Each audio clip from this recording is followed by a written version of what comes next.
Amen ဆိုတော့လူကိုဘုရားသခင်ဖန်ဆင်းတဲ့ရည်ရွယ်ချက်ကိုကြည့်ရင်ဘုရားကိုထင်ရှားဖို့ဖြစ်ပါဘုရားကိုထင်ရှားဖို့ဘုရားကိုအသက်အနေနဲ့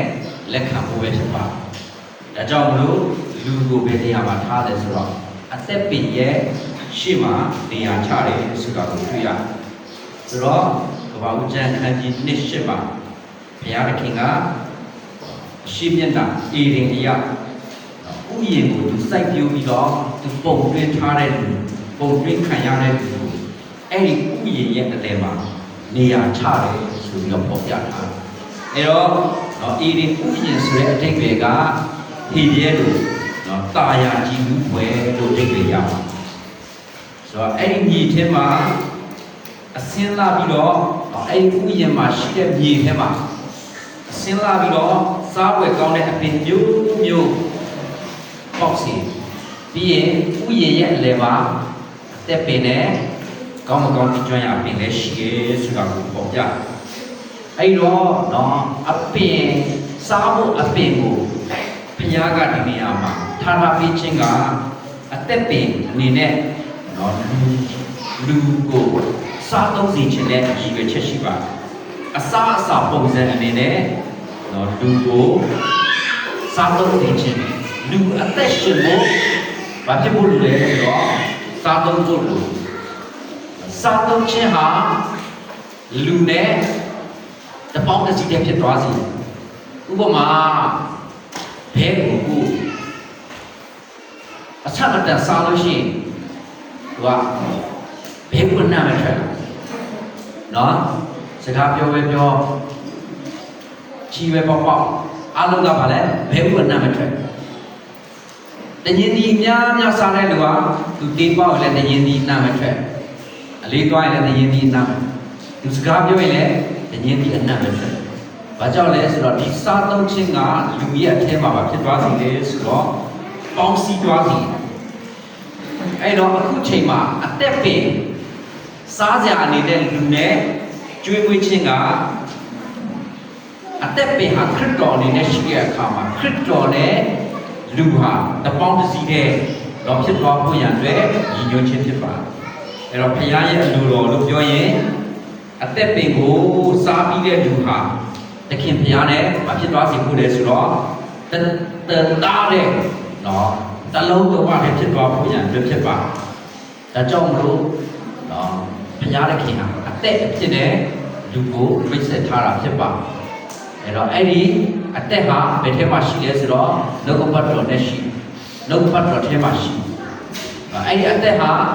ဘုရားဆိုင်ရာအသက်ဖြစ်တဲ့အခါမှာဖန်ဆင်းခံမဟုတ်တဲ့ဘုရားရဲ့အသက်အဖြစ်ရှိuncreated divine life လို့ခေါ်အဲ့တော့အသက်ပင်ဟာနောက်တစ်ခုကအသက်ပင်ဟာသူကဘယ်မှာရှိလဲဆိုတော့အသက်မြင့်ရည်ရဲ့တစ်ဖက်တစ်ချက်မှာကြီးထွားလိုက်ရဲ့ဆိုတော့အသက်မြင့်ရည်ရဲ့တစ်ဖက်တစ်ချက်မှာအသက်မြင့်ရည်ကအလယ်ကနေစီးတယ်တစ်ဖက်တစ်ချက်မှာအသက်ပင်ကြီးထွားနေတယ်ဆိုတာကຫນွယ်ပင်လို့ဖြစ်ပါဒီဖက်ကနေအပင်ရှိတယ်ဒီဖက်ကိုကူးတယ်ဒီဖက်ကနေဒီဖက်ຫນွယ်ပင်အနေနဲ့ရှိတယ်ဆိုတာကိုတွေ့ရပါတယ်ဒါကြောင့်လို့သခင်ယေရှုကသူ့ကိုယ်သူဘယ်လိုမိတ်ဆက်ထားလဲဆိုတော့ယောဟန်15ငါဟာဆိုပြည့်တယ်ပင်ဖြစ်တယ်အဲ့တော့ဒီကနေ့အသက်ပင်အနေနဲ့လူဟာစားသုံးဖို့ရန်အတွက်အင်မတန်မှလွယ်ကူပါဘုရားကခရစ်တော်ကိုပြင်ဆင်ထားပြီးတာဖြစ်ပါ။ຫນွယ်ပင်ဆိုတာကအမြင့်တက်ဆရာမလို့တရက်ပင်တွေလိုမျိုးပင်နဲ့ပင်တွေလိုအမြင့်တက်ဆရာမလို့ပါ။ຫນွယ်ပင်ဆိုတာကိုယ့်ရဲ့မျက်စိရှိမှကိုလာပြီးတော့ခူးစားဖို့ရန်အတွက်အသင့်ရှိတဲ့အနေအထားဖြစ်ပါ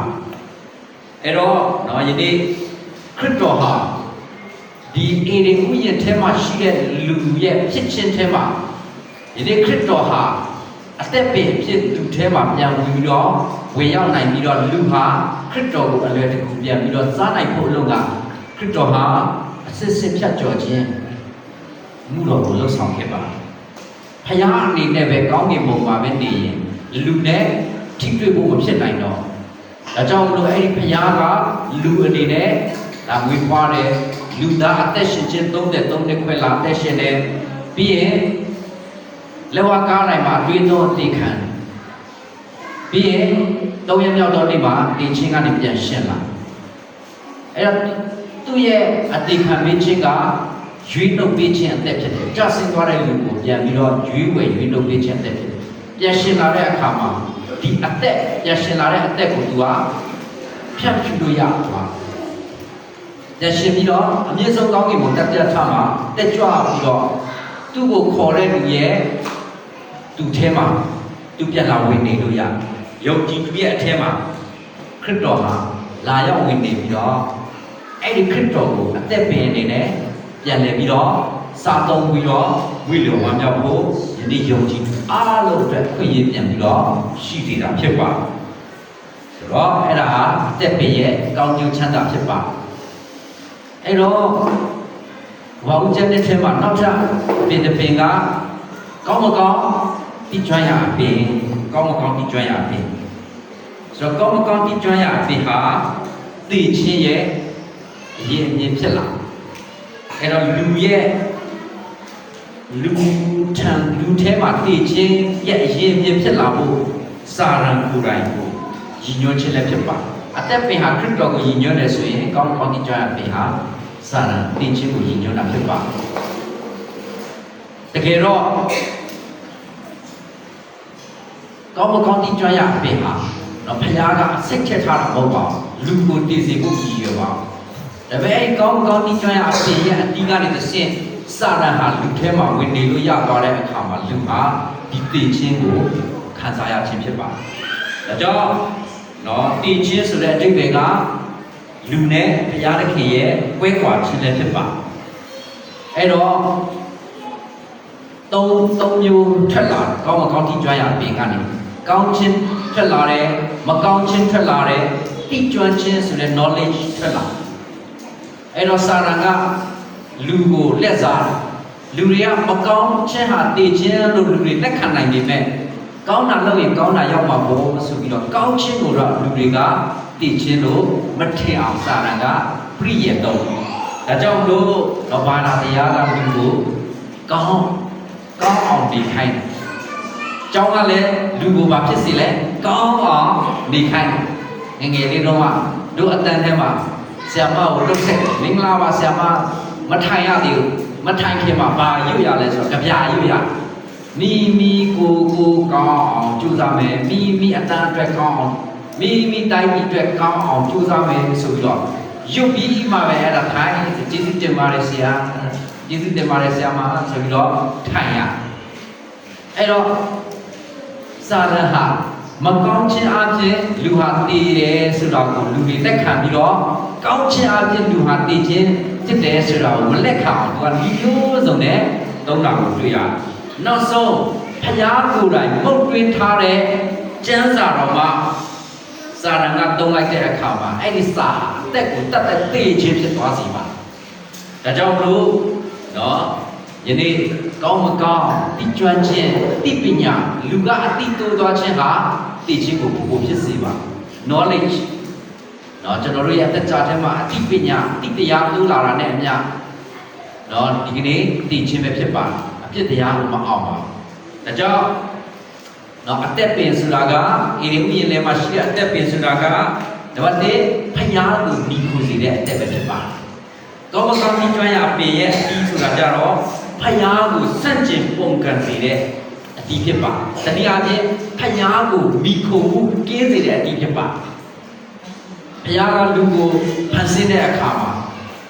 မယားအနေနဲ့ထားခြင်းတယ်ဖယားကလည်းခင်မောအနေနဲ့နေခြင်းဒါကြောင့်အသက်ပင်ကိုစားမှလူဟာမိခိုခြင်းအသက်ဇနီးမယားရဲ့အသက်ကိုရှင်းနိုင်မှာဖြစ်တယ်လူဟာကောင်းမကောင်းတိကျွမ်းပေးရဒီကိုစားတဲ့အခါမှာသူကပဲကောင်းသူကပဲခင်မုန်းဖြစ်သွားအဲ့ဒီခင်မုန်းကလူဟောင်းဖြစ်သွားကိုယ်တိုင်ဖြစ်ခင်မုန်းကမိမိအတွေ့အကြုံလည်းပေါ့ခင်မုန်းကပြညတ်တရားလည်းပေါ့ခင်မုန်းကမိမိကိုယ်တိုင်ဖြစ်တယ်လင်ဟောင်းကိုယ်တိုင်ဖြစ်တယ်အဲ့တော့လက်ဝါးကားတိုင်းမှာခရစ်တော်အတိခံတော့လင်ဟောင်းငါပါတည်သွားတာ tỷ đó đó cứ chẳng để đấy tết sinh ngà cả và biết đó đấy lên tỷ đó đấy một số mà biết đó anh một số mà cả lên nó thật cô ye tuy ta cũng mì quê cô ye bây giờ thì cũng mì quê đó nhưng mà thà là mình mà biết đó ấy đó lên tiếp cho cái khất đó này của nhà mình đó mì khô bộ mì ăn tết trả đấy mà tết về ye đi bộ sao đâu như này xin mà này mà nhà ye tết trả vậy nên tết sinh này trên ba là trong lúc đó vậy nên nhà này khi ye đó gì vậy chứ bây giờ khi xí mà tết về ye lần trong này có một con chim cho nhà về ye lần trong là cháu với chị kể tết về ye lần trong ye lần sau hả Jerusalem yo te ba song ta ne ja ri chan ma ko mo kong ti cho ya pe ye pi myaw pi song chin lo pyo ye ja ri chan 20te ma shi yue nge ye bi ai ma song ta da phit ba ai do a tet pin so de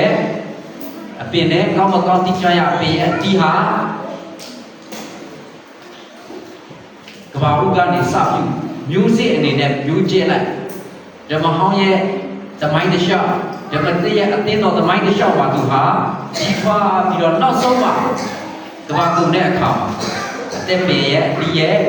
đi nhau bây giờ chỉ hả Jerusalem như thế mà đi nhau bây giờ mà thao ra Jerusalem như thế thì xong rồi tại vì bé nó có con đi cho nhà bé đi hả mà lâu bé chỉ qua nó mà lâu bé thì chính là mà lâu bé lo mua nó sống mà chim lẽ ngày giờ mi ai mà bé đi nhau bây giờ đến cả đó đã các bạn cũng chẳng khăn nhìn thấy phát cái cái sâu sâu thì những cái nó lúc cũng nhận gì làm thế bảo cái đó nó cũng là cái này cũng nhận thế mà đấy nhìn cũng tha đi rồi cái này cũng nhận thế mà luôn cũng tha đấy này mà nhìn xí để chính à nó thì cái này điểm như vậy chỉ về chân là xí ai đó các bạn cũng chẳng nên thêm mà những cụ thà ra trên đó, ô bây giờ cha sâu, là sẽ thế mà, tem như gì, Jerusalem như thế mà ai đi tem như gì à, sẽ xin gì đấy, sự đặc biệt à, là cho, đi cái này, nó ai đi các bạn cũng nên tự xem mà bảo cho là, u yên ngủ su gì bố, để biết được như cụ thà đấy, ai đi biết được sao mà, tem bên chỉ thà đấy, ai đi biết hả? Lưuအတွက်ရေငတ်ခြင်းကိုပြေပြောက်စေဖို့ညာတဲ့ဖြစ်ပါတယ်။နောက်တစ်ခုအဲ့ဒီမြစ်တစ်မြစ်ဟာဥယျာဉ်ကို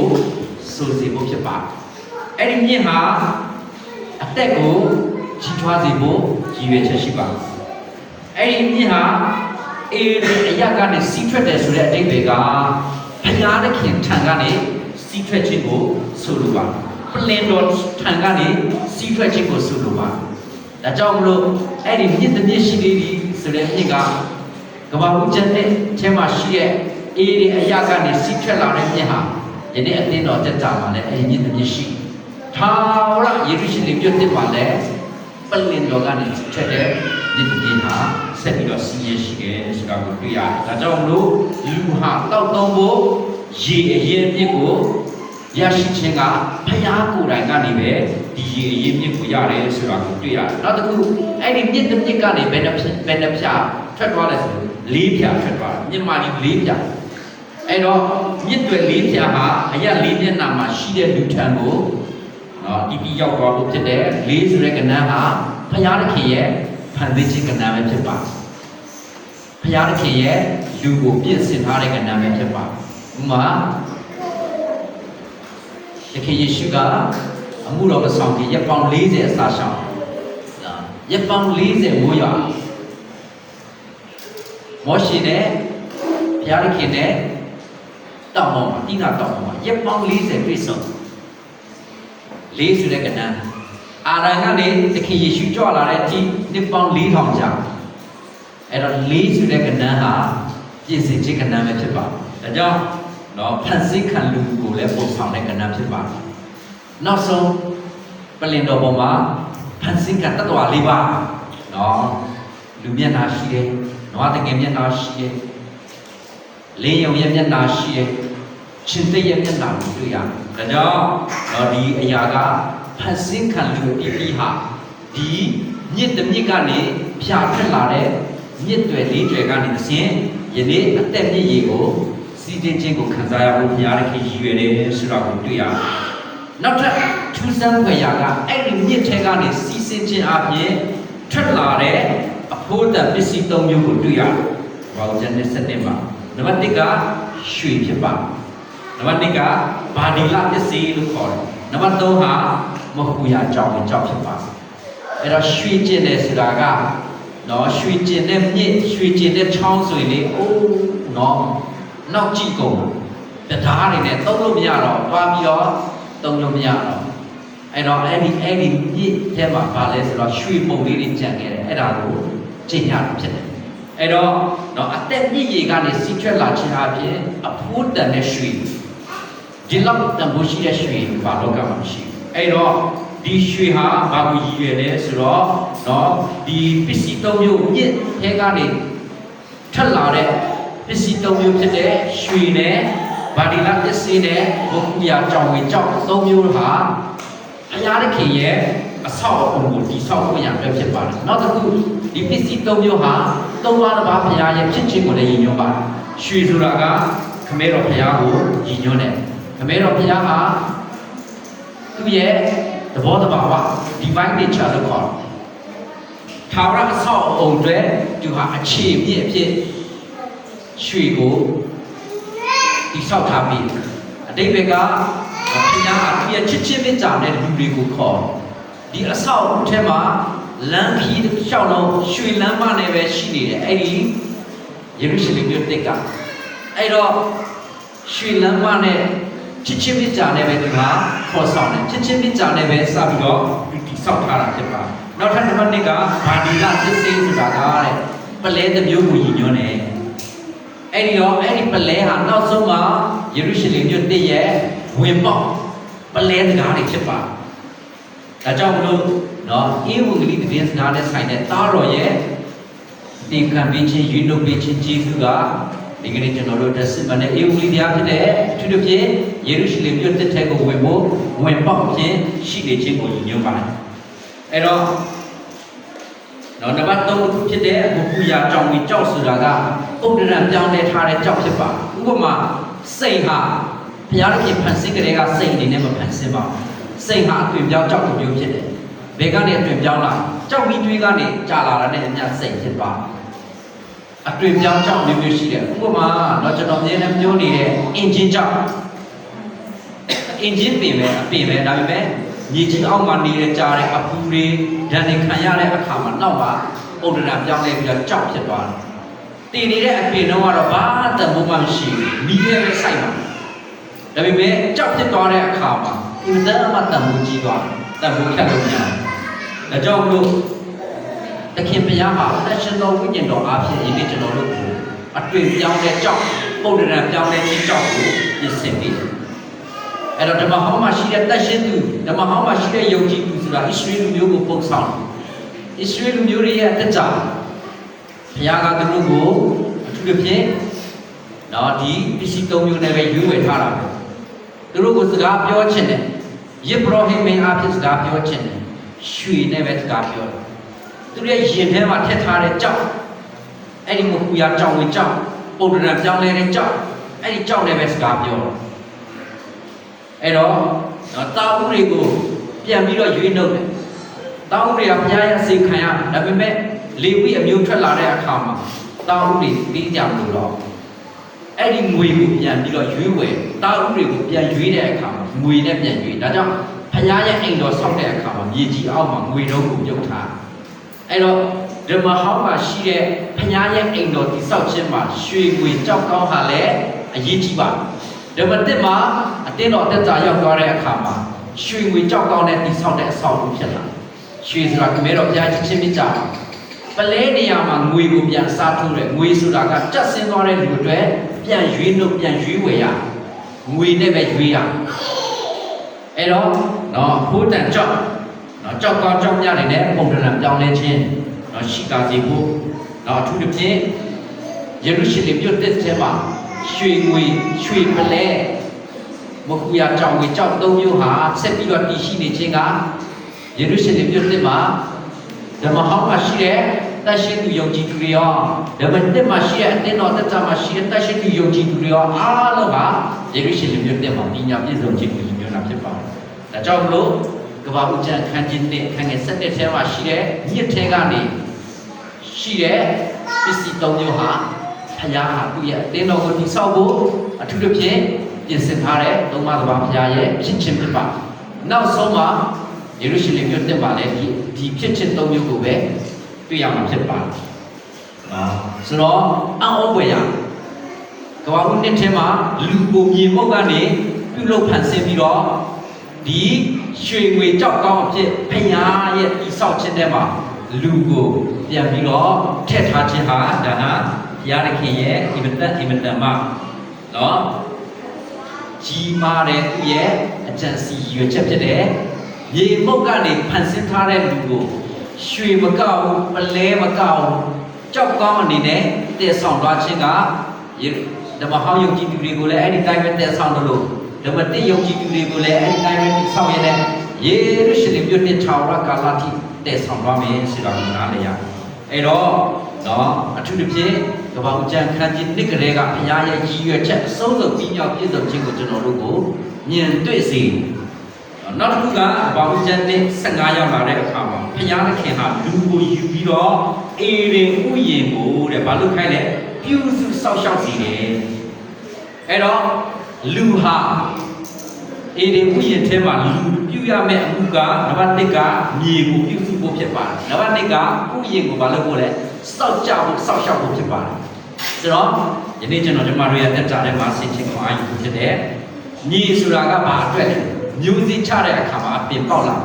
ဥယျာဉ်ဖြစ်လာဖို့မြေကိုအရင်ဆုံးကောင်းအောင်လုပ်ရတယ်။အဲ့တော့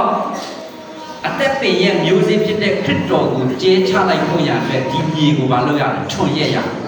။အဲ့တော့ကြဆင်းသွားတဲ့လူရဲ့စိတ်နှလုံးဟာလမ်းမြေဖြစ်သွားတယ်။ကြဆင်းသွားတဲ့လူရဲ့စိတ်နှလုံးဟာကြောက်ပေါ်များတဲ့မြေဖြစ်သွားတယ်။မတ်သက်73ထဲကြဆင်းသွားတဲ့လူရဲ့စိတ်နှလုံးဟာစူပေါ်များတဲ့မြေဖြစ်သွားတယ်။အဲ့တော့တခင်ယေရှုကိုယ်တိုင်ကောင်းတဲ့မြေအနေနဲ့စ30 60တရားအနေနဲ့မြေစီမြေနဲ့ပြန်ကောင်းစီဖို့ကျူကနေပြီးတော့ပဲဒီကျွန်တော်တို့ကိုမြေကိုငွေပြန်ပေးတာဖြစ်ပါတယ်။အဲ့တော့ကျွန်တော်တို့လူသားတွေဟာတခင်ရဲ့နှလုံးသားမြေကိုပြန်ရဖို့ကျွန်တော်တို့ရဲ့စိတ်နှလုံးမြေရိုင်းကျွန်တော်တို့ရဲ့စူပေါ်များတဲ့မြေကိုမလုပ်ပါဘူး။ချိုးဖဲ့ရတယ်ဆုံးရှုံးခံရတယ်အဲ့တော့ဒီမြေကမာတောက်ပြီးတော့စူးပဲပေါ်နေတော့ဘာလို့လဲဆိုတော့ဒီမြေကိုပြန်ကောင်းစေဖို့ကောင်းကျင်ဆိုင်ရာစိတ်နှလုံးဖြစ်တဲ့ကောင်းကျင်ဆိုင်ရာမိုးဖြစ်တဲ့ဝိညာဉ်တော်မိုးနဲ့ပြန်ပြီးတော့ဒီမြေကိုပြန်ပြီးတော့ထွန်ရရ။အရှင်တော်ဝိညာဉ်တော်ရဲ့ပုံတရံပြောင်းလဲခြင်းကကျွန်တော်တို့ရဲ့စိတ်နှလုံးထဲမှာအုပ်ဆိုးရင်ကျွန်တော်တို့ရဲ့စိတ်နှလုံးထဲမှာဆူဆွတ်စေရင်ကျွန်တော်တို့ရဲ့စိတ်နှလုံးကြီးဟာတော့ထွန်ရပြီးတော့မာကျော်တဲ့မြေဖြစ်ကနေကောင်းတဲ့မြေဖြစ်ကိုပြောင်းလဲလာကြရှိတယ်ဆိုတာကိုတွေ့ရတယ်။နောက်တစ်ခုလူရဲ့အလုပ်တရားတစ်ခုကဥယျာဉ်ကိုဘာလို့ဖို့လဲစောက်ရှောက်ဖို့စောက်ကြဖို့ဖြစ်တယ်။ဘယ်လိုစောက်ကြရလဲဆိုတော့နော်ကျွန်တော်တို့ဥယျာဉ်ထဲကိုဝင်တာပဲဖြစ်ဖြစ်ကျွန်တော်တို့ကုန်တိုက်ထဲကိုဝင်လာတာပဲဖြစ်ဖြစ်အဲ့ဒီမှာစောက်ကြတယ်နော်စစ်သားတယောက်ကဘာလုပ်ရလဲဆိုတော့မျက်နှာတီနဲ့သူကစောက်ကြရကာကွယ်ရတယ်။ရန်သူဝင်လာရင်သူကကာကွယ်ဖို့အတွက်ဖြစ်တယ်။ဒါရန်သူရှိတယ်ဘုရားအတွက်ဆိုဘဒုရဲ့အခွင့်အာဏာနဲ့လေဆိုတော့ဘုရားရဲ့အခွင့်အာဏာကိုသုံးပြီးဖို့ဖြစ်ပါဘုရားရဲ့အခွင့်အာဏာကိုသုံးပြီးဖို့ဖြစ်တယ်ဆိုတော့ဘုရားရဲ့အခွင့်အာဏာကိုလက်ကျင့်ဖို့ရပဲဖြစ်တယ်ဆိုတော့စာရန်ကိုရင်ဆိုင်ဖြည့်ရှင်းဖို့စာရန်ဟာဘုရားခင်ရဲ့ဉာဏ်ဖြစ်ပါစာရန်ကိုရင်ဆိုင်ဖြည့်ရှင်းဖို့အတွက်တော့အထူးသဖြင့်တော့လူကိုလက်ကျင့်စီအဲ့ဒီအခွင့်အာဏာကိုလက်ကျင့်စီဒီနေ့တက်ရှင်သူတွေကိုဘုရားပြန်လဲရယူခြင်းကလည်းဒီဘုရားရဲ့အခွင့်အာဏာကိုလက်တွေ့တင်းတော်တက်ကြမှာလက်ကျင့်ရင်းနဲ့ယန္တုစာရဟာဝင်လို့မရအောင်ဥယျာဉ်ထဲကိုဝင်လို့မရအောင်တော့ဘုရားကရည်ရွယ်ချက်ရှိပါတယ်အဲ့တော့ကျွန်တော်တို့ရဲ့တက်ကြတဲ့မှာအသက်ပင်ဖြစ်ဘုရားကဝင်ရောက်လာပြီးရင်ဒီမြေကိုပြုစုရင်းနဲ့တိကျွမ်းရအဖြစ်ဖြစ်တဲ့စာရန်ကသူဝင်လာဖို့တကားမပွင့်အောင်အထူးသဖြင့်ဒီဥယျာဉ်ကို လူကိုစောက်ကြစီခိုင်းတာဖြစ်ပါတယ်ဒါကယနေ့ကျွန်တော်တို့ယုံကြည်သူအယောက်ချင်းစီတိုင်းကိုဘုရားကအခုထိတိုင်အောင်အဲ့ဒီတိုင်းပဲခွင့်အာဏာပေးထားအဲ့ဒီကိုယ့်ရဲ့အသက်ပင်ဖြစ်တဲ့ခရစ်တော်ကိုယ့်ရဲ့အသက်တာထဲမှာမြေကိုရယူဖို့ရအတွက်အထူးသဖြင့်စာရန်ရဲ့ကောင်းမကောင်းတိကျရပင်ရဲ့အသီးဟာကျွန်တော်တို့ရဲ့အသက်ပင်ကျွန်တော်တို့ရဲ့ကောင်းတဲ့မြေနှလုံးထဲသားထဲမှာမဝင်ရောက်လာနိုင်ဖို့အတွက်အခုချိန်မှာလည်းယုံကြည်သူတွေကိုမလုပ်ခိုင်းလဲစောက်ကြခိုင်းခွင့်အာဏာကိုလေ့ကျင့်ခိုင်းတာဖြစ်ပါတယ်ဆိုတော့နောက်ဆုံးတစ်ခုအနေနဲ့ဘာဝကျန်ခန်းကြီးနဲ့ခန်းငယ်16ဆက်ခွန်မှာလူကို free way တနည်းအားဖြင့် free choice ပေးထားတယ်လွတ်လပ်စွာရွေးချယ်ပိုင်ခွင့်ပေးထားတယ်ဥယျာဉ်မှာရှိသမျှအပင်ရဲ့အတီးကိုစားခွင့်ရှိတယ်ဒါပေမဲ့ကောင်းမကောင်းတိကျရအပင်ရဲ့အတီးကိုတော့မစားနဲ့စားတဲ့နေ့မှာဧကမန်ပြီးမယ်လို့ပြောထားပါအဲ့တော့ဒီအရာကလူကိုပြည့်ညတ်ထားတာလူထံမှာဘုရားသခင်ပထမဆုံးထားတဲ့ပြည့်ညတ်ဟာလူရဲ့အပြုအမူနဲ့မဆိုင်လူတက်စားသုံးခြင်းနဲ့သက်ဆိုင်မှုရှိတယ်ဆိုတာကိုတွေ့ရတယ်။စားသုံးခြင်းဟာလူအတွက်တည်ခြင်းနဲ့ဖြစ်စေတယ်လို့အသက်ရှင်ခြင်းနဲ့ဖြစ်စေတယ်ဆိုတဲ့အကြောင်းအရာကိုတွေ့ရမှာဖြစ်ပါတယ်။ဒါကြောင့်လူထံမှာဘုရားသခင်တားမြစ်ထားတဲ့ပညာချက်လို့ပြောရင်ဘုရားရဲ့ဖြစ်ခြင်းသုံးမျိုးကိုဖော်ပြထားတယ်။နံပါတ်1ကလူကိုအတင်းကျပ်စိတ်ခိုင်းခြင်းအောက်မှာမထားဘဲနဲ့လွတ်လပ်စွာရွေးချယ်ပိုင်ခွင့်ပေးထားခြင်းဟာလူအပေါ်မှာဘုရားသခင်ဟာကြီးမြတ်ခြင်းဘုရားရဲ့ကြီးမြတ်ခြင်းသဘောတော်မှာကိုပေါ်ပြတယ်။နံပါတ်2ဘုရားသခင်ရဲ့ချစ်ခြင်းမေတ္တာကိုပေါ်ပြတယ်။ဆိုတော့နံပါတ်3လူအထဲမှာဘုရားကိုအသက်အနေနဲ့လက်ခံပြီးရင်ဒီအသက်ပင်ကိုစားသုံးဖို့ဘုရားသခင်ကအလိုရှိတဲ့အတွက်ဘုရားသခင်ကပြညတ်ထားခြင်းဖြစ်တယ်ဆိုတာကိုနားလည်ရတယ်။ဒါကြောင့်မလို့ဒီကနေ့လူဟာလူကိုထားတဲ့အခါမှာစားရင်သိမယ်လို့ပြောတဲ့အခါမှာလူဟာဝိညာဉ်စိတ်ခန္ဓာဖြစ်တဲ့အတွက်သုံးပိုင်းလုံးတည်ခြင်းကိုညွှန်ပါဝိညာဉ်တည်ခြင်းဆိုတာကဘုရားနဲ့အဆက်အသွယ်ပြတ်သွားဒုတိယတည်ခြင်းဆိုတာကထာဝရငရဲထဲမှာဆုံးရှုံးခြင်းဖြစ်ပါတတိယတည်ခြင်းကဒီရုပ်ခန္ဓာဟာထာဝရရှင်ရမယ့်အစားဘုရားသခင်ရှေ့မှာစားတဲ့နေ့ဆိုတာဘုရားသခင်ရှေ့မှာတနေ့မပြည့်ဘူး။ဘာကြောင့်လဲ။ဆာလံကျမ်းအခန်းကြီး90ထဲမှာပြောထားတယ်။ဘုရားသခင်ရှေ့မှာတရက်မှာလူအတွက်တစ်ထောင်ဖြစ်တယ်။ဒါကြောင့်မလို့ဘုရားသခင်ရှေ့မှာလူဟာနေ့တစ်ထောင်မပြည့်ပဲနဲ့ဒီလောကကနေထွက်ခွာသွားရတယ်။ဒီရုပ်ခန္ဓာတည်ရ။ဒါကြောင့်မလို့ယနေ့ကျွန်တော်တို့ရဲ့အသက်တာထဲမှာဘုရားရဲ့ပြန်လည်ရယူခြင်းကိုပြန်ရပြီးမှဒီလောကထဲမှာကြက်ပြည့်တဲ့ခရိယာဘုရားရဲ့အလိုတော်ကြံစည်ရည်ရွယ်ချက်ကိုပြန်ပြီးတော့ပြည့်ဝစေတဲ့ရွေးချယ်ခံရတဲ့သူပြန်ဖြစ်ဖို့ရန်အတွက်ဘုရားသခင်ရည်ရွယ်ချက်ရှိတယ်ဘုရားသခင်အလိုတော်ရှိတာဖြစ်တယ်ဆိုတော့ဒီကနေ့ဘုရားသခင်ရဲ့အလိုတော်ရည်ရွယ်ချက်တွေကဘာဦးကျန်ခန်းကြီးနဲ့အခန်းငယ်ရှစ်ကနေဆက်ခွန်မှာရှိတဲ့အကြောင်းအရာအဖြစ်တကယ်ဝင်ကစီစဉ်ခြင်းတာဖြစ်ပါတယ်အာမင်အာမင်ကျွန်တော်တို့ပြန်ပြီးတော့ဖွင့်ငယ်လေးထဲမှာပြန်ပြီးတော့စီစဉ်ရအောင်ကျွန်တော်ဖွင့်ငယ်ထဲမှာထည့်ယူပြီးတော့ပြန်ပြီးတော့စီစဉ်ရမှာဖြစ်တယ်